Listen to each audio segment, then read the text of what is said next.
Hello guys, welcome back to my new video and I hope भाई तुम सभी का CDS का एग्ज़ाम काफ़ी अच्छा गया हुआ जैसा मेरा गया है। मेरा तो भाई बहुत अच्छा गया, मतलब तुम बोल सकते हो मैं आज ऐसी जंग में गया था जिसमें भाई मेरे पास एक बहुत ही तगड़ा तुम बोल सकते हो हथियार था मेरे पास। यस, बहुत ही भाई पावरफुल। एक्चुअली इससे पावरफुल ना कोई है ही नहीं। रुको मैं दिखा देता हूँ मेरे पास क्या था। एक्चुअली मेरे पास ये थी तो भाई पेन सबसे भाई पावरफुल वेपन है इस वर्ल्ड का। एक्चुअली ये पता नहीं किस इंसान ने बात बोली थी, आई थिंक APJ अब्दुल कलाम ने बोली थी। हाँ, APJ अब्दुल कलाम ने बोली थी बात कि pen is the most powerful weapon in this world. I think APJ Abdul Kalam ने बोली थी जितना मेरे को याद है। तो खैर वो सब छोड़ो, मैं अपना एग्ज़ाम का रिव्यू दे देता हूँ मेरा CDS का एग्ज़ाम कैसा गया, और तुम भी बता देना कमेंट में गाइस कि तुम्हारा एग्ज़ाम कैसा गया। तो फर्स्ट ऑफ ऑल मैं ब्रेक डाउन करता हूँ। स्टार्ट करते हैं इंग्लिश के साथ। तो इंग्लिश का मेरा जो एग्ज़ाम है मतलब वो ठीक ठाक गया, एवरेज एग्ज़ाम गया। वही 40 से 45 नंबर आने की उम्मीद है क्योंकि मैं क्वेश्चन अटैम्प्ट करके आया 85, और जो मेरी एक्यूरेसी वो आई थिंक 80%, 70 to 80% के आसपास है। तो वही 40 to 45 के राउंड मार्क्स आएंगे। तो ज़्यादा अच्छा नहीं बोल सकते और ज़्यादा बुरा भी नहीं बोल सकते मेरे हिसाब से, मेरे लेवल के हिसाब से जितनी मेरी प्रिपरेशन थी, ठीक है ना। और इंग्लिश का थोड़ा जो एग्ज़ाम था वो टफ भी आया था कंपैरिजन टू मैथमेटिक्स और GK। थोड़ा टफ था, वोकैबुलरी थोड़ी टफ थी, एंड जो क्वेश्चन रिलेटेड टू PQRS और सेंटेंस रीअरेंजमेंट वाले क्वेश्चन थे S1 S6 वाले वो थोड़े डिफिकल्ट थे। और कोरिलेशन वाले भी मतलब मैं कर ही नहीं पाया, और एरर सपोर्टिंग भी नहीं कर पाया। वही मतलब मेरे साथ हुआ गया एक्चुअली। जब मैं ये स्टार्ट करने बैठा ना तो मैंने सोचा कि पहले पैरा जंबल्स और रीअरेंजमेंट और ये पैरा जंबल्स कर लेता हूँ, उसके बाद देखेंगे। तो रीअरेंजमेंट मैंने जल्दी कर लिए थे, उसके बाद मैं S1 S6 वाले क्वेश्चन करने लग गया। तो भाई वहाँ पे मेरा इतना टाइम वेस्ट हो गया ना, उसके बाद वो मोमेंटम बना नहीं, और मतलब जैसे कैसे करके मैं इंग्लिश का एग्ज़ाम दे के आ गया, ठीक है। उसके बाद भाई पूरी पॉजिटिविटी के साथ गया मैं GK का एग्ज़ाम देने, क्योंकि GK मेरी सबसे मतलब जो सबसे वीक साइड है ना वो मेरी GK थी आज के एग्ज़ाम की। मतलब जितने भी CDS के एस्पिरेंट हैं उनका सबसे जो वीक पोर्शन होता है वो GK होता है, क्योंकि GK भाई बहुत वास्ट है, और इतनी वास्ट है कि भाई मेरी तुम हंसी देख लो इससे भी बड़ी मतलब GK है। तो खैर GK भाई आसान थी। कहने का मतलब ये है कि GK जितनी डिफ़िकल्ट आती है CDS के अंदर उससे थोड़ा इजी लेवल था। साइंस इजी थी, अपना हिस्ट्री, पॉलिटिक्स और ज्योग्राफी थोड़ी डिफ़िकल्ट थी, बट लेकिन साइंस थोड़ी इजी थी।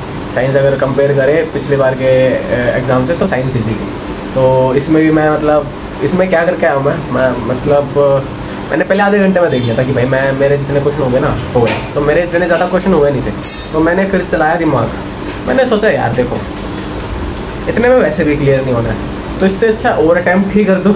तो भाई मैंने ओवर अटैम्प्ट कर दिया एंड ऑलमोस्ट 96 to 100 क्वेश्चन मैं GK में करके आया हूँ, और जिसमें से आई थिंक एक्यूरेसी मेरी 60% बन रही है, 55 to 60%।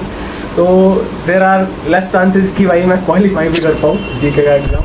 तो वहीं से मेरी होप ख़त्म हो गई थी कि भाई मेरा जो CDS का एग्ज़ाम है वो क्लियर हो भी पाएगा या नहीं हो पाएगा।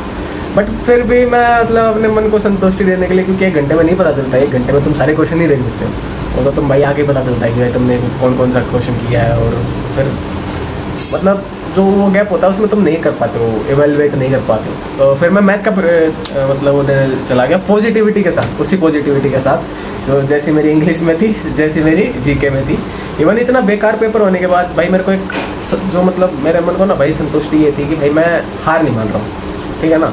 तो सबसे बड़ी चीज़ वो थी कि भाई मैं मतलब I am not losing hope in my self. तो सबसे बड़ी जो आज की जो मेरी लर्निंग थी भाई यही थी एग्ज़ाम से। एग्ज़ाम क्लियर हो ना हो वो बाद की बात है, बट लेकिन जब आप अपने आप से जीत जाते हो ना, ऐसा मेरा मन करता है कि भाई चलो GK का बेकार हुआ तो क्यों देना मैथ का, बट लेकिन होप्स थी ना, तो होप्स रखनी चाहिए और पॉजिटिविटी होनी चाहिए इंसान के अंदर। तो वो पॉजिटिवनेस भाई मेरे को आज मेरे अंदर दिखाई दी है, and I feel very proud of my self for that. तो मैथमेटिक्स में मैं 55 to 60 क्वेश्चन अटैम्प्ट करके आया हूँ विद 80% एक्यूरेसी, क्योंकि मेरी मैथ ठीक ठाक है। तो ये भी मेरा मतलब कम ही है, मेरे को 70 क्वेश्चन तो अटैम्प्ट करने चाहिए थे जिस तरह का मेरा मैथमेटिक्स है। बट लेकिन 55 to 60 क्वेश्चन भी ठीक है, अगर मेरी 90% एक्यूरेसी है तो ठीक है मैथमेटिक्स भी। बट लेकिन जो वही है ना, अगर आपकी GK अच्छी नहीं है, इंग्लिश अच्छी नहीं है, तो मैथमेटिक्स उसका होने का कोई फ़ायदा नहीं है। बट लेकिन कोई बात नहीं, होता है। कोई हर एग्ज़ाम आपको कुछ ना कुछ सिखाता है।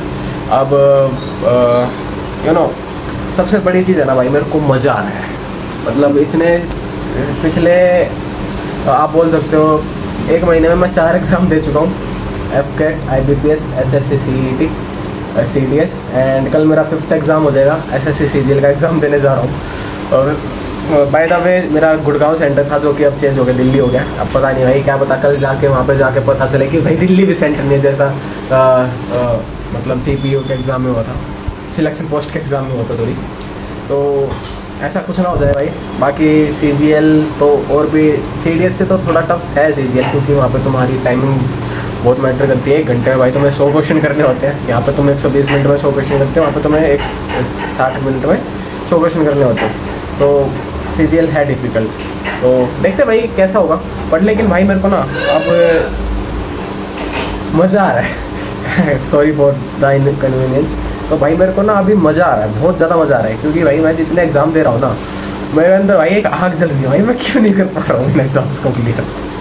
तो वो जो आग है ना वो भाई, वो एक एनर्जी जनरेट कर रही है, और एनर्जी जनरेट कर रही है कि भाई मतलब अगले एग्ज़ाम में तो भाई फोड़ना ही, किसी भी दिन ना किसी तरह फोड़ना है।